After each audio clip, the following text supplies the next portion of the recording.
Hai teman-teman semua, apa kabar? Semoga teman-teman selalu sehat dan bahagia. Terima kasih sudah kembali lagi ke channel aku, dan buat teman-teman yang mungkin nggak sengaja mampir dan klik video aku, salam kenal. Nama aku Maria, aku suka cerita-cerita dan berbagi pengalaman seputar minimalisme, gaya hidup sederhana, dan bersahaja. Kali ini aku mau sharing tentang beberapa macam kesalahan yang mungkin dilakukan oleh para pemula yang sedang belajar untuk mengadopsi gaya hidup minimalis.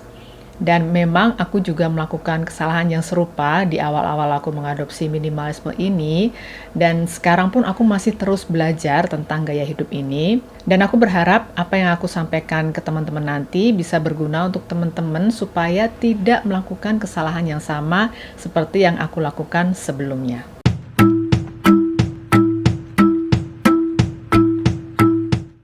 Yang pertama, not having your why.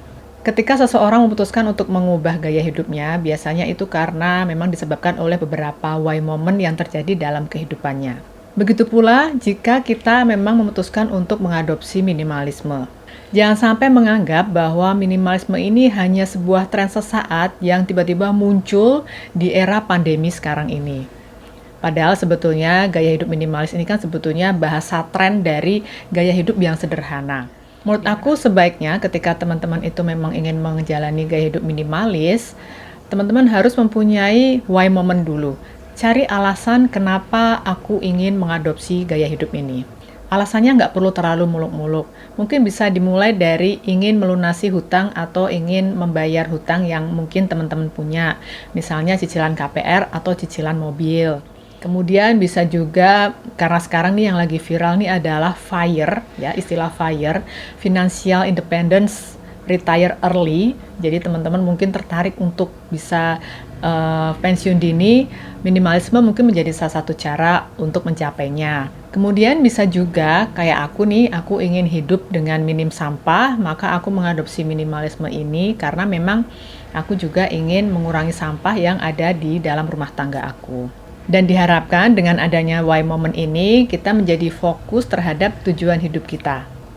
Yang kedua, over decluttering.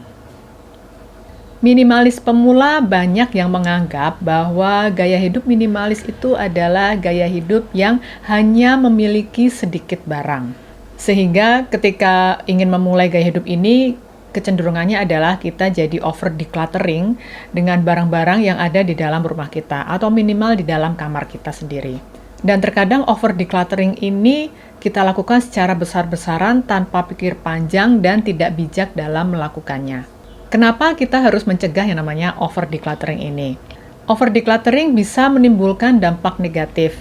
Antara lain adalah kita jadi menyesal karena ternyata ada barang-barang yang sebetulnya masih kita butuhkan atau masih kita sukai, tapi ikut tersingkirkan. Tidak melakukan decluttering dengan bijak sehingga kita asal buang aja ke tempat sampah, dan itu justru menimbulkan masalah baru di tempat pembuangan akhir. Atau bisa juga karena kita itu nggak sabar untuk melakukan decluttering, kita jadi tidak bisa melihat bahwa ada peluang pendapatan tambahan ketika kita itu berusaha untuk menjual barang-barang yang kita miliki saat ini. Misalnya teman-teman itu ingin mengurangi baju-baju yang ada di dalam lemari. Kalau teman-teman itu bijak, kemudian sabar dalam memilah dan memilih baju-baju di dalam lemari ini, sebetulnya mungkin ada baju-baju yang bisa dijadikan pre-love, jadi bisa dijual ke orang. Dari situ kan sebetulnya kita bisa mendapatkan peluang untuk nambah uang saku dong. Jika teman-teman membutuhkan lebih banyak tips tentang decluttering, nanti aku share linknya di sini, teman-teman bisa cek. Aku pernah bikin video tentang bagaimana cara melakukan decluttering yang lebih berkesadaran lagi. Mistakes yang ketiga, compare to other minimalist. Kesalahan ini pernah aku lakukan sendiri ketika awal-awal aku mencari referensi dan melakukan riset tentang gaya hidup minimalis.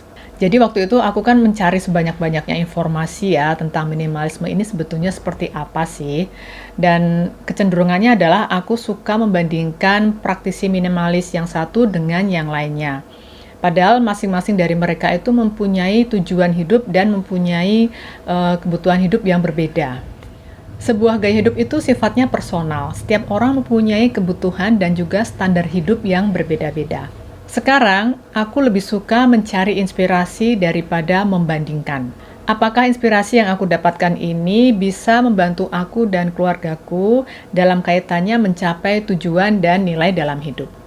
Dan perlu disampaikan kepada diri kita sendiri bahwa minimalisme ini adalah sebuah cara atau sarana untuk membantu kita supaya bisa fokus kepada hal-hal yang memang memberikan value terhadap kehidupan kita. Menurutku, ketika kita mulai membandingkan barang-barang yang kita miliki dengan barang-barang yang dimiliki oleh orang lain, maka disitulah kita diuji. Karena terkadang buntut dari membandingkan ini adalah rasa tidak puas dan tidak bahagia. Yang keempat, memaksakan perubahan gaya hidup dalam satu malam. Mengubah sebuah gaya hidup itu bukan sebuah perjuangan revolusi yang dilakukan secara besar-besaran dan dalam waktu yang singkat. Karena ini bukan pelajaran sejarah. Sebaiknya ketika kita memutuskan untuk mengubah sebuah gaya hidup, lakukan secara perlahan sambil kita terus belajar tentang prosesnya. Karena aku sendiri juga masih terus belajar bagaimana supaya aku bisa merawat minimalisme itu sendiri. Dan yang paling penting, jangan paksa orang lain, sekalipun itu anggota keluarga kita, untuk ikut-ikutan mengadopsi gaya hidup yang sama dengan kita. Bahkan aku dan suamiku aja masih ada sedikit perbedaan tentang gaya hidup minimalis ini. Yang bisa kita lakukan adalah perubahan dari diri kita sendiri dan berharap supaya apa yang kita lakukan pada kehidupan kita ini bisa memberikan inspirasi kepada anggota keluarga yang lain atau mungkin teman-teman di sekitar kita. Yang kelima, tidak mengubah mindset. Salah satu kunci sukses untuk bisa merawat minimalisme adalah dengan cara mengubah mindset atau mengubah sudut pandang tentang gaya hidup minimalis ini. Karena jika mindset atau pola pikir kita ini nggak di-reset atau di-setting ulang gitu ya, ibarat handphone, itu terkadang kita mempunyai kecenderungan untuk kembali ke gaya hidup yang lama. Nah, seperti ilustrasi orang diet nih, kadang kan orang kalau udah mencapai berat badan tertentu atau angka timbangan tertentu itu pasti mereka tuh akan seneng ya. Ih seneng akhirnya aku ramping, berat badan aku turun.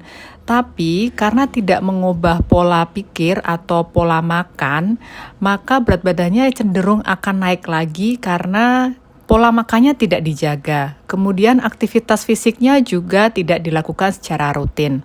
Sama halnya dengan ketika kita itu memutuskan untuk menjalani gaya hidup minimalis. Jika kita tidak mengubah mindset kita, maka kecenderungannya kita bisa aja kembali ke gaya hidup yang lama. Contohnya seperti impulsive buying, kemudian melakukan decluttering yang besar-besaran atau terlalu sering, lalu mulai membeli barang-barang yang sebetulnya memang tidak diperlukan.